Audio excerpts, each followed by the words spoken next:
One should not expect much from an interview with the Deputy President, right? Even if it is being carried out by one of the most experienced journalists we have in the country, Citizen TV's Linus Kaikai, a political reporter above everything else, who has seen it all, right from the Moi days to the Kibaki presidency, etc., etc. Besides, the Deputy President is a guru at dodging sensitive questions, right? Bottom line, we should not expect much. Right? Wrong. Very wrong. The Linus Kaikai DP Ruto interview, live interview, at his home in Karen last night, yielded quite a lot. Surprisingly so. From the obvious to the less obvious. But let us start with the obvious. The shoes. Thank you. Thank you very much for the shoes. Ay, ay, ay, ay, ay, ay, ay, ay, ay. It would appear that a journalist carrying out an interview received a gift of some expensive imported shoes during a live TV interview. Now, I have a lot of respect for Linus Kaikai because I've followed his career for decades. And apparently, by mentioning the fact that he had just received a gift in a particular segment of this live interview, my guess is that many will say it is okay because the journalist has declared what they have received. However, the truth is, in this particular situation, one is on very thin ice and indeed very shaky ground. And for very many reasons. Number one, the journalist may be innocent, clean, safi kama pamba.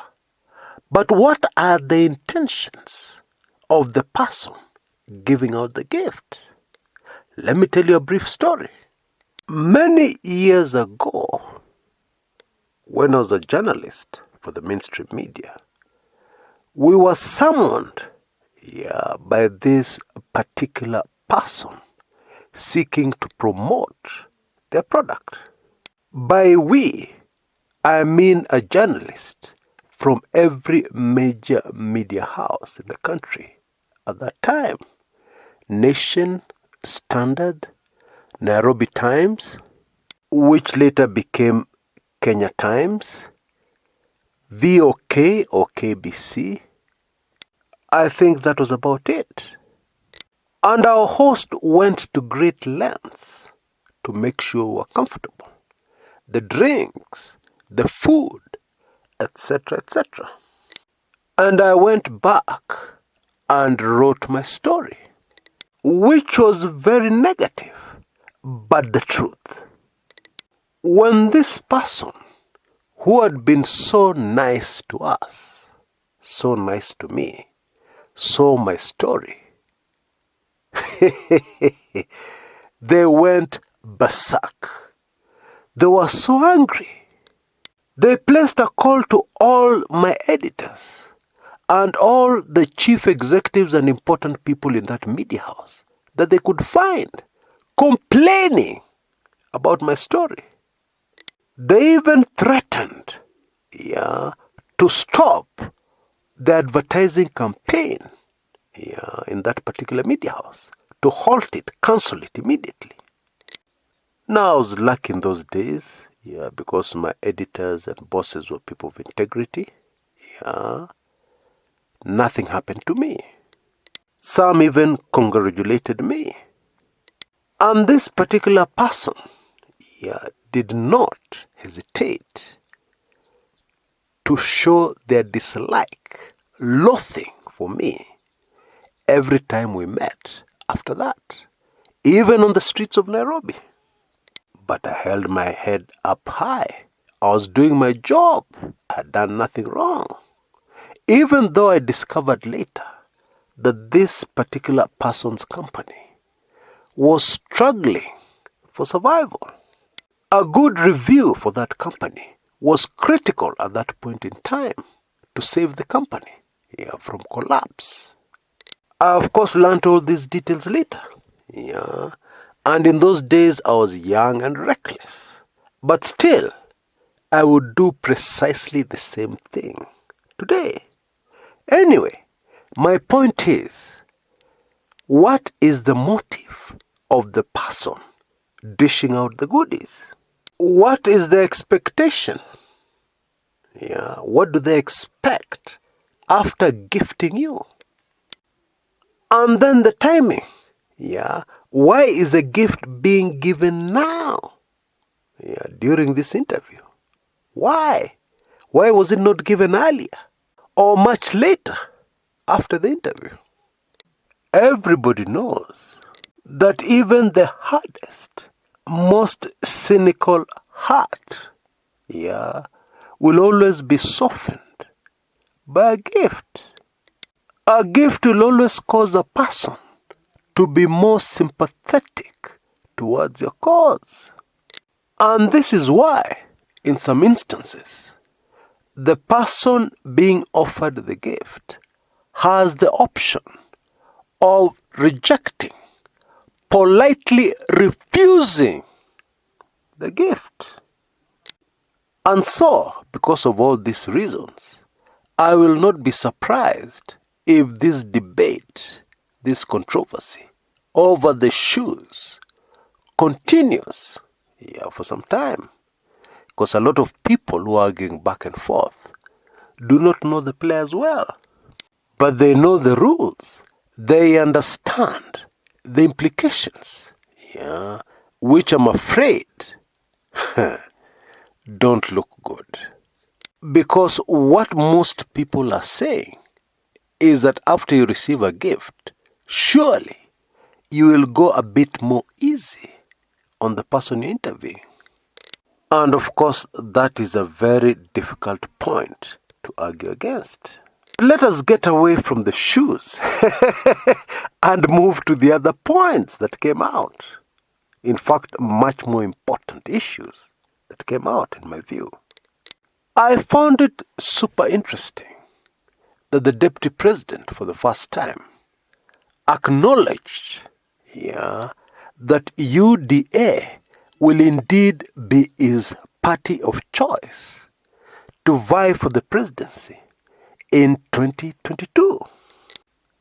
Now, let me back up a little, because those who took in the interview will already be saying, Chris, no, that's not what he said. But hold your horses, let me explain. The Deputy President said that in the event that the Jubilee Party is not available for use, then he will use the UDA ticket. Now, that is just flowery language, because in actual fact, the Jubilee vehicle is very unlikely, in fact, most definitely, will not be available to the Deputy President to use to run in 2022. And remember, there are also legal issues. You cannot be in one political party and promote another. And so you can understand why the Deputy President said, if, in case Jubilee is not available, my other option is UDA. It's easy, just read between the lines and you'll see who's saying UDA is going to be the vehicle. Now, I find it super fascinating that the deputy president this time round was much more candid, much more open. Yeah, and I could sense a lot of bitterness in his voice when he answered the question that has been asked already 1,000,000 times. And the question was, what went wrong between you and the president? In the past, the deputy president has answered that question in many different ways.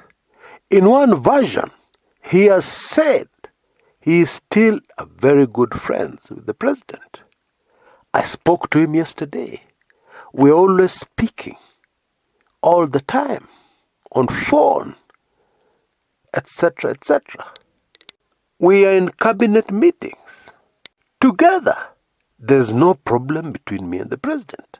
That is one version of an answer from the deputy president. But last night, the deputy president gave the straightest, most honest, candid answer to that question ever. He said there was a change of style. Yeah, the president changed towards him. Now, the reason why I believe this answer is very close to the truth, the closest to the truth ever, yeah, is because of another incident that took place at the Bomas, yeah, last year. And let me just remind you, it was during the launch of the BBI, and the president was speaking, and he made everybody laugh when he said that the deputy president, in a relay, had taken the baton and ran in the opposite direction. And the deputy president got up from his seat and went and whispered to the president something to the effect that things started going wrong when he, Deputy President Ruto, was removed from the number 9 striking position. That confirms how the deputy president answered Linus Kaikai's question last night. The president changed. There was a change of style that removed the deputy president from his position since 2013. Yeah. And what position is that? Not deputy president of the Republic of Kenya. He still holds that position. He was removed from the position of being chief advisor to the president. Folks, that is what really went wrong between the president and his deputy. Although Ruto denied it last night, the truth is he was a core president, yeah, from 2013 to around 2016. There is no doubt that he was very powerful within government, extremely powerful. So, why did the president change? What triggered this change of style, as the deputy president put it? Well, those close to the president strongly felt that the deputy president's advice to the president was more in favor of the deputy president's 2022 bid for the presidency than it was, for the president's current term in office. And I'm talking about before 2017. Things had already changed even as the two, went into the 2017 presidential elections. The other thing that came out during this super fascinating live interview is the fact that the deputy president has no love lost for David Murathe. Yeah, this thing is personal. It's not politics. You know, in many instances, when David Murathe talks about the deputy president, you can see clearly it is very personal. Yeah. And now it was confirmed last night that that feeling is mutual. Yeah. The Deputy President feels the same about Bwana Murathe, which should not surprise anybody. Now, if you've enjoyed this video, please remember to give me a like and subscribe if you're not yet a subscriber. Thanks so much in advance for your support. Until next time, this is Kshs. Kumekucha.